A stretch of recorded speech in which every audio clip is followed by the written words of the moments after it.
and certified I could use for my business, Goldilocks Catering, where everything is just right. Yolanda was a hard worker, and I was happy to have her at my side. She inadvertently bumped into me when she was retrieving a bunch of fresh basil from the walk-in, a type of refrigerator every restaurant or serious caterer needs. She gave me a tentative smile, which I returned. At 35, Yolanda, a Cuban-American, was a knockout. She had unruly masses of curly russet hair, a stunning face, large chocolate eyes, and a figure most women wouldn't get without a trainer. At Andre's, the now defunct restaurant where we'd labored together years ago, at parties since then, and at the spa where Yolanda had worked until recently, I'd seen men give her looks of adoration. I always found this amusing, if somewhat deflating for yours truly, who was short and pudgy, with unremarkable brown eyes and unfashionably curly blonde hair. After several hours, we became so involved with our tasks that we didn't notice the weather turning blustery. Despite the freeze we'd had the previous night, only a few clouds had salted the sky that morning. Now, without warning, gray masses obscured the sun. I looked out the window and caught my own reflection. If I'd slimmed down a bit in the past few weeks, it was not from dieting, but from worry. Yes, indeed, worry, unease, apprehension. I had lots of those. I forced myself to put the anxiety aside as I checked the thermometer. The external temperature had dropped 20 degrees in less than an hour, from 70 degrees to 50. The fir and aspen that had drooped in the motionless air now slapped the sides of our 2-story brown-shingled house off Aspen Meadows Main Street. In the west, an ominous charcoal nimbus bloomed over the Continental Divide.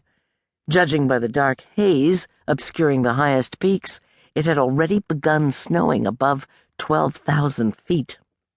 Hoping for a breath of coolness, I'd left some windows open when we started working. To me, the breeze was welcome, as the kitchen had become hot. The sudden scent of fall, whisking through the house, was as sweet as the cherries farmers sold off the backs of their trucks this time of year.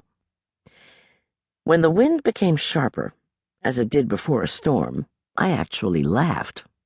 Sudden blasts of cold air shrieked through the window jambs. I should have paid more attention to Yolanda, who jumped every time a chilly blast made the house moan, but my friend quickly smoothed her face each time she was startled. I wondered briefly what was bothering her, then dismissed the thought. As if to calm her nerves, Yolanda ducked back into the walk-in. While I continued to knead the soft dough that would become loaves of Cuban bread, she brought out the last of the marinating pork shoulders, which she was about to roast. Our plan for the next morning, Monday, was to slice the bread and the pork for the sandwiches that would be the centerpiece of our buffet.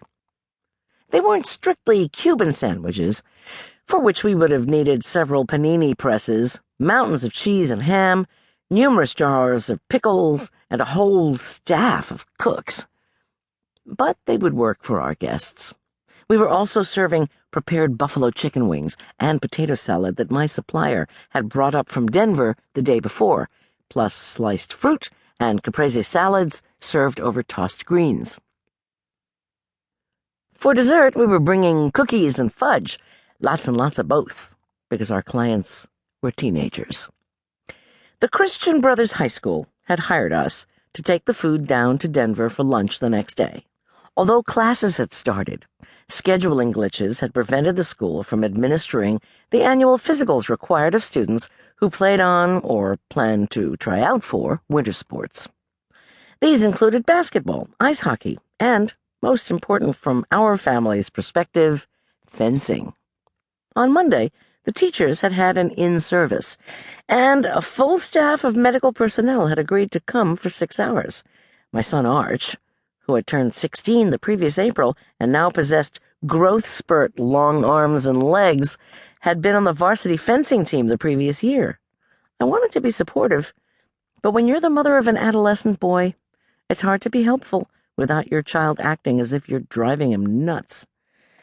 So, to be encouraging without being obnoxious, I hoped.